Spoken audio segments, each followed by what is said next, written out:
오늘이 성령 강림 주일입니다. 그래서 오늘 하나님의 말씀을 성령님이라고 정했습니다. 한국교회에서 부활절, 추수감사절, 성탄절, 맥주감사주일에 비해서 성령 강림주일을 상대적으로 소홀히 하고 또 성령 강림주일을 안 지키고 지내는 교회들이 너무나 많습니다. 저는 그 이유를 알 수 있을 것 같아요. 그렇지만은 우리는 성령님이 얼마나 위대하시고 성령님이 얼마나 우리에게 큰 역사를 베푸신 하나님이 사랑인지를 우리는 알고 우리를 항상 성령님을 인정하며 모셔드리고 성령이 내 안에서 일하시고 역사하도록 만들어야 될 줄 믿습니다. 네. 세상에서는 우리가 잘 알듯이 BC와 AD로 나눠집니다. BC는 뭐예요? 연도를 예수님이 오기 전과 AD, 예수님이 오고 난 후에 연도로 나눠집니다. 그래서 지금 2026년은 뭐예요? 예수님이 탄생 이후에 2026년이 지났다는 겁니다. 이렇게 예수님이 오시기 전과 오신 후에 삶은 세상 사람들에게 완전히 또 우리 그리스도인들에게 완전히 다른 것입니다. 이와 마찬가지로 특별히 우리 그리스도인들에게 성령님이 오시기 전의 삶과 성령님이 오신 후의 삶은 완전히 다르다는 것을 볼 수 있습니다. 우리가 성경에 보면은 예수님 당시에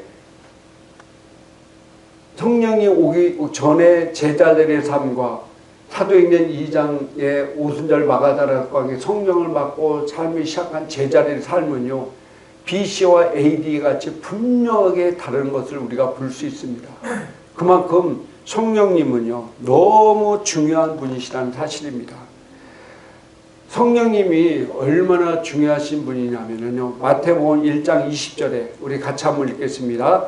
이 일을 생각할 때 주의 사자가 현몽하여 이르되 다윗의 자손 요셉아 내 아내 마리아 데려오기를 무서워하지 말라. 그에게 잉태된 자는 성령으로 된 것이라. 아멘. 너무나 잘 아는 내용이기 때문에 자세히 얘기하지 않겠지만은 예수님이 누구를 통해서 잉태됐다고요? 성령님을 통해서 잉태하셨어요. 성령님. 또 로마서 8장 11절에 같이 한번 읽겠습니다. 예수를 죽은 자 가운데서 살리신 이의 영이 너희 안에 거하시면 그리스도 예수를 죽은 자 가운데 살리신 이가 너희 안에 거하시는 그 영으로 말미암아 너희 죽을 몸도 살리시리라. 아멘. 예수님이 우리를 위해 십자가에 죽으시고 부활하셨는데 예수님이 십자가에 죽으실 때 살리시는 영이 누구라고요? 바로 성령님이라는 거예요.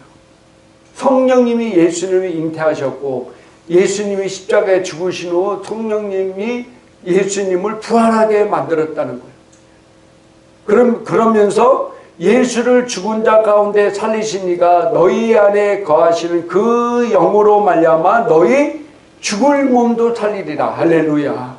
성령이 우리의 죽을 몸도 살리시는 놀라운 능력 있는 분이라는 사실입니다.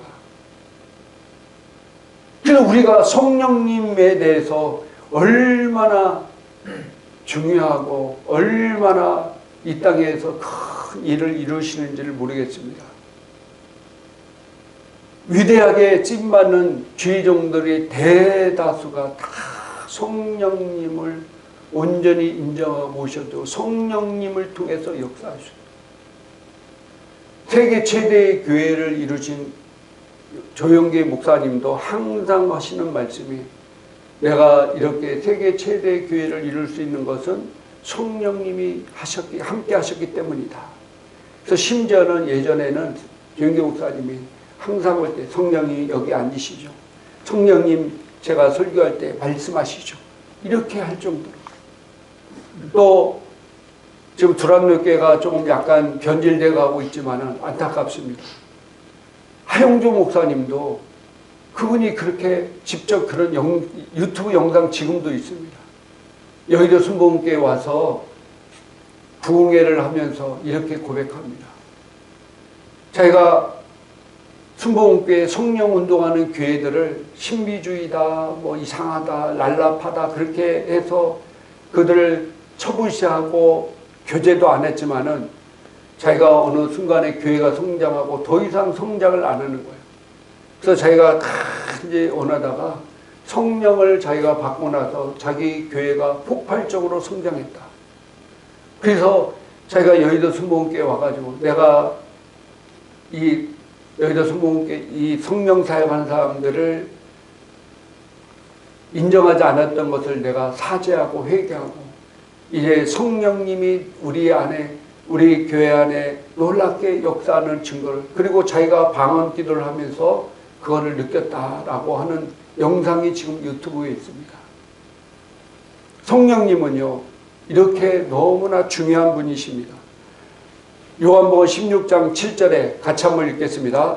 그러나 내가 너희에게 실상을 말하노니 내가 떠나가는 것이 너희에게 유익이라. 내가 떠나지 아니하면 보혜사가 너희에게로 오시지 아니할 것이요 가면 내가 그를 너희에게 보내리니. 예수님께서 하신 말씀입니다. 내가 너희에게 실상을 말하노니 내가 떠나는 것이 너희에게 유익이라. 내가 떠나지 아니하면 보혜사 성령님이 너희에게 오시지 아니할 것이요 가면 내가 그를 너희에게 보내시리라. 예수님은 육신을 입고 있었기 때문에 장소와 시간에 제한되는 분이셨습니다. 장소와 시간에. 그러나 예수님이 올라가시고 내가 너희에게 성령을 보내시는데 성령님은 영이시기 때문에 시간과 장소에 구애 없이 모든 사람에게 역사할 수 있기 때문에 성령님이 오시는 것이 너희에게 유익이라는 거예요. 너희에게 유익이라. 그러면서 요한복음 14장 16절부터 18절까지 같이 한번 읽겠습니다.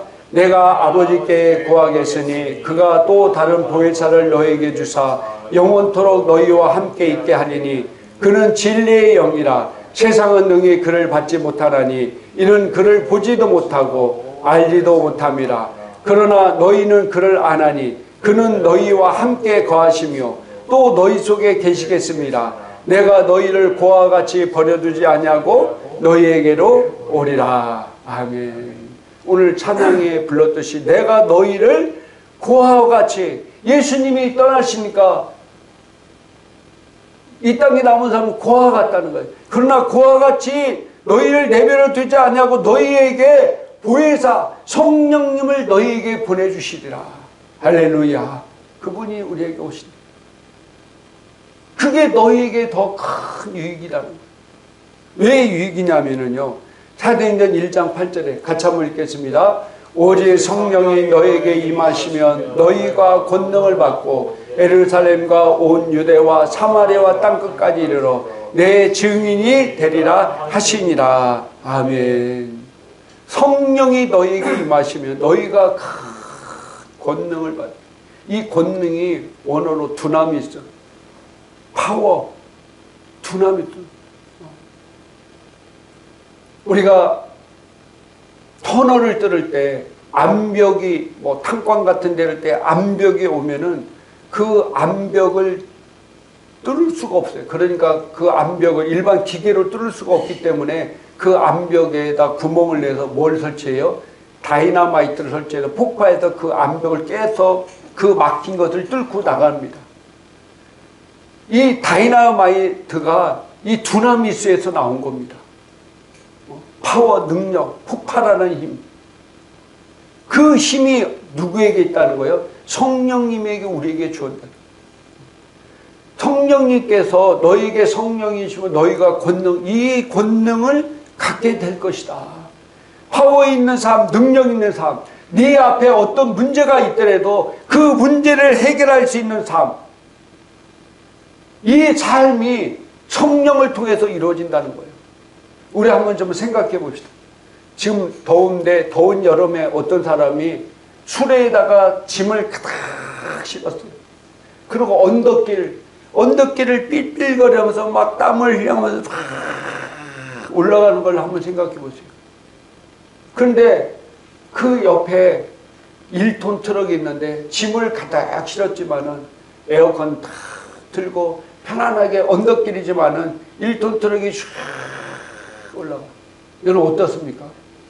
제가 며칠 전에 차가 이제 다른 일에 쓸 일이 있어서 자전거로 출근했어요. 제일 처음에는 일반 자전거 있잖아요. 자전거 요즘 운동 좀 해야지. 일반 자전거로 가는데 얼마나 힘든지 다리가 아작나는 줄 알았어요.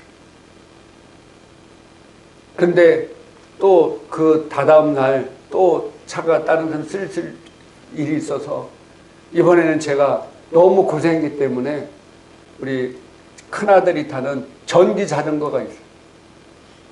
그 전기 자전거를 타고 가는데 얼마나 편한지 그냥 힘들면 전기 쉬게 가니까 너무 편하게 왔다 갔다 하는 거예요. 우리 신앙생활도 마찬가지입니다. 여러분 수레에다 짐 가득 싣고 그 언덕길 삘삘 가는 게 성령 없이 신앙생활하는 삶이에요. 그러나 성령을 통해 사는 사람은 1톤 트럭에다가 짐을 가득 싣고 에어컨을 틀고 커피 한 잔 마시면서 쫙 올라갈 수 있는 거예요. 여러분은 어떤 신앙생활을 하기를 원하십니까? 어떤 삶을 살기를 원하십니까? 성령님이 이런 놀라운 능력, 우리가 파워 있는 삶, 우리의 삶 가운데 막혀있는 문제를 해결할 수 있는 삶, 하나님께 주시는 풍성한 삶, 기적을 일으키는 권능, 초자연적인 역사를 일으키는 능력, 탁월한 능력을 일으키는 이 능력이 성령님 안에 있다는 사실. 그래서 우리가 이 성령님을 우리 마음에 모셔드리고 성령님이 내 안에서 역사하도록 만들면 우리는 정말로 탁월한 삶, 파워 있는 삶, 기적을 일으키는 삶, 능력 있는 삶을 살 수 있다는 거예요. 우리는 더 이상 희생자가 아닙니다. 궁지에 몰리고 위태로운 상황에 직면해 있더라도 절망적인 상황이라도 포기해서는 안 됩니다. 굴복해서는 안 됩니다. 변화를 일으키는 능력이 내 안에 있기 때문인 것입니다. 할렐루야. 그것이 바로 그리스도인의 삶인 것입니다. 그리스도인들은 도움을 찾아 여기저기 다닐 것이 아니라 도움이 어디 안에 있어요? 내 안에 계셔. 내 안에. 내 안에. 내가 힘들고 어려울 때 나의 도움이 되시는 분이 내 안에 있다는 거예요. 보혜사 성령이라는 거, 나의 변호해 주시고 나를 도와주시고 나를 이끌어주시는 분이 어디에 있다고요? 내 안에 있다. 고린도서 3장 16절에 하나님이 우리 안에 성전 삼고 계신다고 했어요. 그분이 내 안에 있어요. 이 위대한 분의 역사가, 이 위대한 분의 놀라운 능력이 내 안에 계시다는 거예요.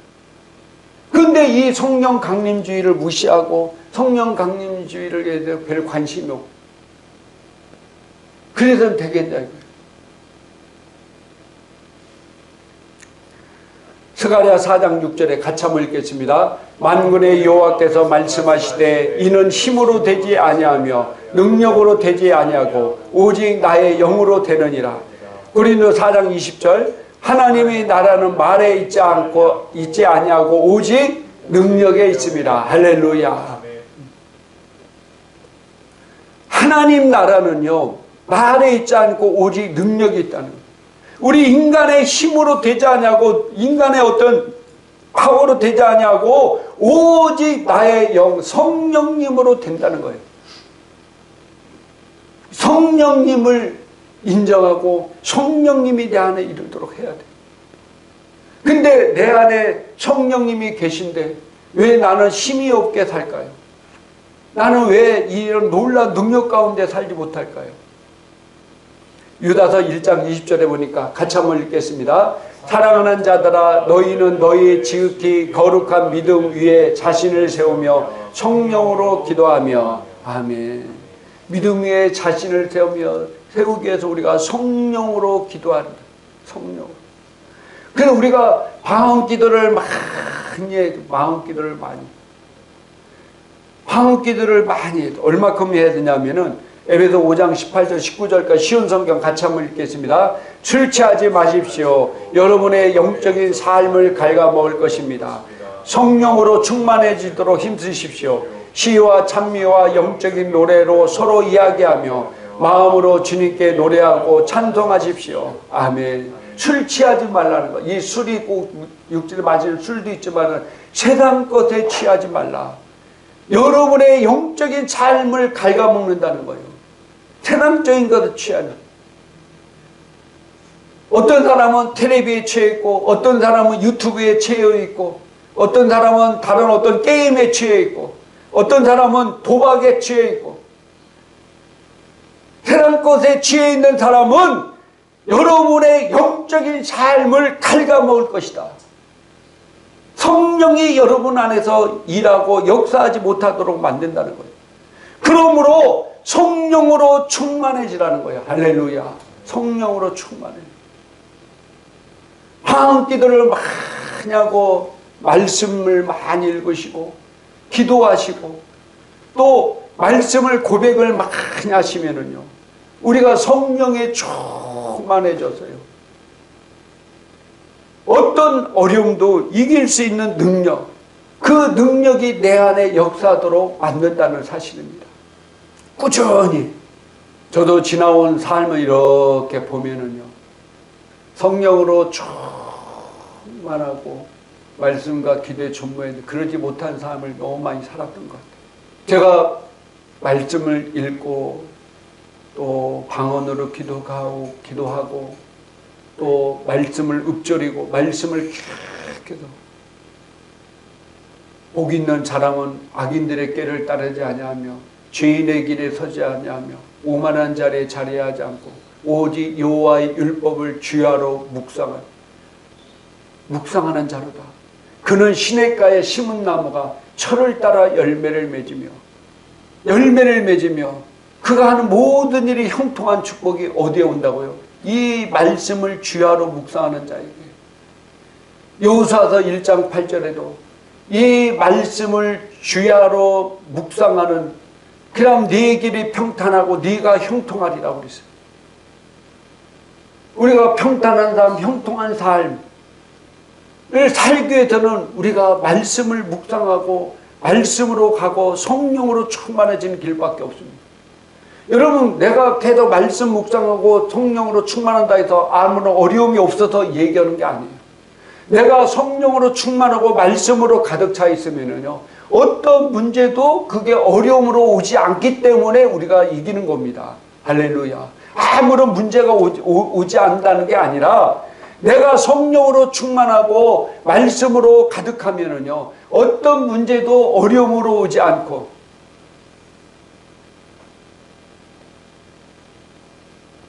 환난을 즐거워하나니 그 환난이 인내는 연단은 소망을 이루는 자 아닙니까? 환난을 내가 즐거워한다는 거. 어려움이 올 때 즐거워. 왜? 이 환난이 나를 인내, 참는 법을 가리키고, 이 인내가 나를 내가 잘못된 부분들을 고치고 변화시켜서 이것이 나의 소망을 이루는 줄 압니다. 할렐루야. 나의 소망을 내가